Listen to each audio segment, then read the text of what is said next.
Pengadilan Militer 315 Kupang gelar sidang perdana kasus tewasnya Prada Luki Namo.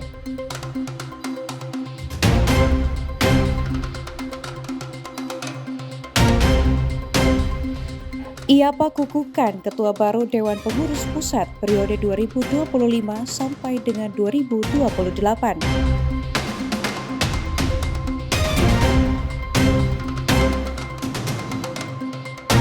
Wahana Lingkungan Hidup Walhi Nusa Tenggara Timur optimis atasi masalah lingkungan hidup masyarakat adat.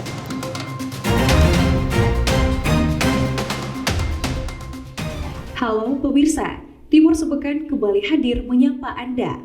Selain 3 topik utama tadi, kami juga menghadirkan informasi penting lainnya.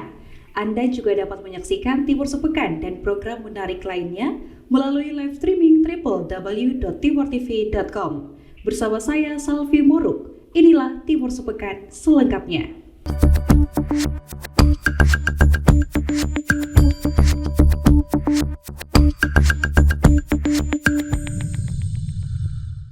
Kebakaran kembali terjadi di Kota Kupang. 1 rumah, 6 kamar kos, dan 1 kios di Jalan Profesor Dr. Herman Yohanes, Kelurahan Lasiana hangus dilahap si jago merah pada Rabu 29 Oktober. Tidak ada korban jiwa dalam peristiwa ini, namun kerugian ditaksir mencapai ratusan juta rupiah. Berikut informasi selengkapnya untuk Anda. Kebakaran ini dilaporkan terjadi sekitar pukul 11:22 WITA. Api dengan cepat membesar dan menghanguskan 1 rumah, 6 kamar kos beserta 1 kios.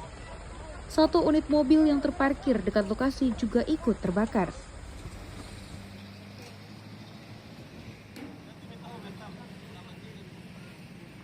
Petugas pemadam kebakaran Kota Kupang yang tiba di lokasi menurunkan 3 unit mobil pemadam dan 3 tangki air. Setelah berupaya selama kurang lebih 2 jam, api akhirnya berhasil dipadamkan sekitar pukul 13:34 WITA.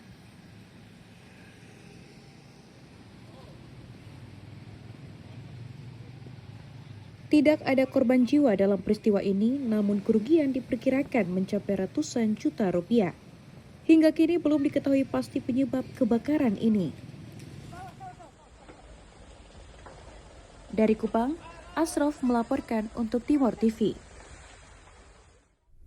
Pengadilan Militer 315 Kupang gelar sidang perdana kasus tewasnya Prada Luki Namo akibat ditendang dan dicambuk dengan selang oleh Komandan Kompi Letu Ahmad Faisal bersama belasan anggota prajurit TNI senior di ruangan staf Intel. Sidang ini juga menghadirkan 1 terdakwa dan 6 saksi termasuk orang tua dari Prada Luki Namo. Berikut informasi selengkapnya untuk Anda. Sidang perdana kasus kekerasan yang mengakibatkan tewasnya anggota TNI Angkatan Darat Prajurit Tua Prada Luki Sepril Saputra Namo mulai digelar sejak 27 Oktober 2025. Sidang perdana yang digelar di Pengadilan Militer 315 Kupang ini dipimpin Ketua Majelis Hakim Militer Mayor CHK Subiyatno didampingi Hakim Anggota 1 Kapten CHK Dedis Karolda Pitupulu dan Hakim Anggota 2 Kapten Zainal Arifin Anang Yulianto. Agenda sidang menghadirkan 1 terdakwa yakni Komandan Kompi Letu Ahmad Faisal dan 6 saksi yang juga adalah orang tua korban. Surat dakwaan dibacakan 2 auditor militer yakni Letkol CHK Alex Panjaitan dan Letkol CHK Yudis Harto. Dakwaan menyebut Letu Ahmad Faisal memukul korban dengan selang di bagian badan sebanyak 2 kali dan 4 kali di bagian bokong. Berkas perkara telah diterima oleh Pengadilan Militer dan siap diadili sesuai ketentuan hukum yang berlaku, yakni ancaman 9 tahun penjara kepada terdakwa Letu Ahmad Faisal. Untuk berkas perkara nomor 40 atas nama Letu Infantri Ahmad Faisal, auditor telah mendakwa dengan dakwaan kombinasi, yaitu yang pertama dengan dakwaan ke-1 primer pasal 131 ayat 1 junto ayat 2 KUHPM, subsidiar pasal 131 ayat 1 KUHPM, dan kedua primer pasal 132 KUHPM junto pasal 131 ayat 1 junto ayat 3 KUHPM, subsidiar pasal 132 KUHPM junto pasal 131 ayat 1 junto ayat 2 KUHPM, dan lebih subsidiar pasal 132 KUHP junto pasal 131 ayat 1 KUHP dengan ancaman maksimal hukuman 9 tahun. Sementara itu, Ibunda almarhum Prada Luki Namo masih menilai ancaman hukuman 9 tahun adalah hukuman ringan dan berharap mendapatkan keadilan dengan hukuman berat bagi para pelaku, yakni hukuman mati atau pemecatan dari jabatan saat ini. Menurut pembacaan tadi, hukuman yang dibacakan itu dikatakan 9 tahun, tapi menurut Mama itu hukuman sangat ringan. Mama mau hukuman itu seberat-beratnya, bila perlu pelaku utama itu dihukum mati, karena nyawa anak Mama tidak bisa kembali lagi. Kasus kematian Prada Luki Namo diharapkan dapat menjawab berbagai pertanyaan publik dan mendapatkan keadilan bagi korban serta keluarga dengan hukuman yang sesuai ketentuan perundang-undangan. Dari Kupang, Salvi Boruk melaporkan untuk Timor TV. Pengadilan Militer 315 Kupang hadirkan 17 terdakwa dalam sidang lanjutan hari kedua kasus kematian Prada Luki Namo yang dianiaya oleh belasan anggota TNI secara bergantian dalam ruangan staf Intel hingga kesaksian mengolesi cabai pada kemaluan dan lubang anus korban. Sebanyak 17 terdakwa yang terlibat dalam kasus dugaan kekerasan terhadap bawahan yang mengakibatkan meninggalnya Prada Luki Septril Saputra Namo telah menjalani sidang hari kedua di Pengadilan Militer 315 Kupang, Nusa Tenggara Timur, Selasa 28 Oktober. Belasan terdakwa tersebut adalah prajurit TNI Angkatan Darat yang bertugas di Batalion Teritorial Pembangunan 834 Wakangamere, Nagakio, Nusa Tenggara Timur. Dalam persidangan hari kedua ini juga terungkap terdakwa Letnan 2 Made Judi Artadana, atasan langsung korban, dan Prada Richard yang juga turut memerintah bawahan untuk menyiksa dan mencambuk bahkan mengolesi cabai merah pada kemaluan kedua korban hingga pedas dan panas. Selain itu, auditor militer juga menegaskan isu tewasnya Prada Luki dengan tuduhan LGBT tidak dapat dibuktikan di persidangan karena tuduhan LGBT hanya sebatas asumsi. Persidangan hari kedua menyoroti kedua orang tua korban yang tidak menerima kesaksian 17 terdakwa dan menegaskan masih ada ketidakjujuran dalam persidangan tersebut. Ayah Prada Luki juga menegaskan ia ditipu oleh salah satu terdakwa jelang kematian putranya. Di akhir sidang pukul 21.30 WITA, ayah Prada Luki bersama ibunda dengan penuh histeris dan emosional menegaskan merasa kecewa dengan pengadilan karena kematian anaknya tidak bisa dibuktikan.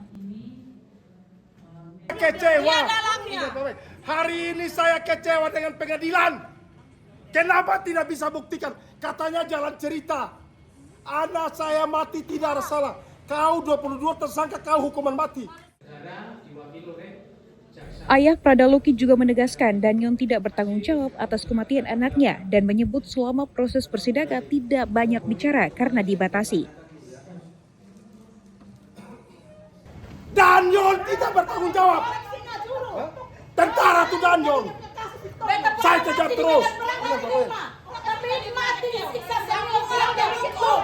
Saya mau tandai, silakan.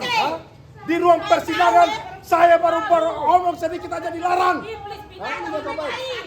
Anak saya mati tidak ada salah. Keluarga berharap kematian Prada Luki mendapatkan keadilan di persidangan dan pelaku dihukum seberat-beratnya. Dari Kupang, Salvi Boruk melaporkan untuk Timor TV.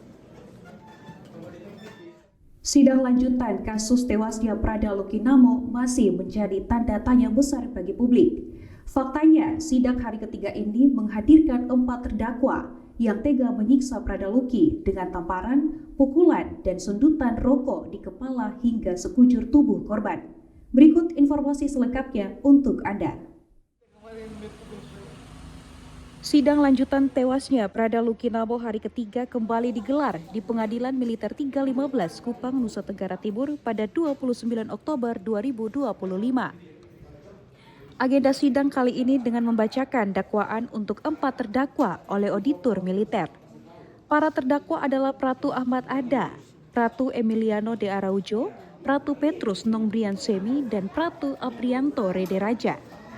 Terungkap fakta sidang hari ketiga, Prada Luki Namo disiksa dengan sundutan rokok menyala oleh senior TNI saat mabuk dengan cambuk, pukul, dan tamparan pada kepala dan perut hingga kritis. Humas Pengadilan Militer 315 Kupang menjelaskan, sama seperti 17 terdakwa lainnya, 4 terdakwa dikenakan dakwaan primer pasal 131 ayat 1 Junto ayat 3 KUH PM Junto pasal 55 ayat 1 ke 1 KUH PM dengan ancaman 9 tahun penjara. Telah membuka sidang perkara dengan register nomor 42/K/PM 3/15/AD/10/2025 dengan terdakwa atas nama Ratu Ahmad Ada dan kawan-kawan 3 orang. Bahwa agenda sidang hari ini yaitu pembacaan dakwaan. Apabila nanti penasihat hukum dan para terdakwa tidak mengajukan eksepsi atau keberatan, maka Sementara itu, Ibunda Pradaluki, Sepriana Paulina Mirbei, menegaskan pada sidang perdana terakhir ini sangat puas dengan kesaksian Prada Richard yang sudah berkata jujur dalam persidangan. Perjalanan sidang mulai dari hari pertama sampai hari ketiga ini, saksi-saksi yang dihadirkan, terutama saksi kunci, saya sangat salut pada saksi kunci Prada Richard karena Prada Richard memberikan kesaksian dengan penuh kejujuran dan selalu berpegang teguh pada jawaban yang sesuai dengan apa yang dia buat. Persidangan sempat terjeda dikarenakan pemadaman listrik. Sidang baru dilanjutkan pukul 13.20 WITA setelah petugas PLN berhasil memperbaiki genset. Persidangan kasus kematian Pradaluki diharapkan bisa menemukan titik terang dan para pelakunya bisa mendapatkan hukuman yang setimpal. Dari Kupang, Selvi Muruk melaporkan untuk Timor TV. Dewan Pengurus Pusat Indonesia Association for Public Administration atau IAPA mengukuhkan ketua baru untuk periode 2025 sampai dengan 2028. Informasi selengkapnya akan hadir sesaat lagi. Tetaplah bersama kami.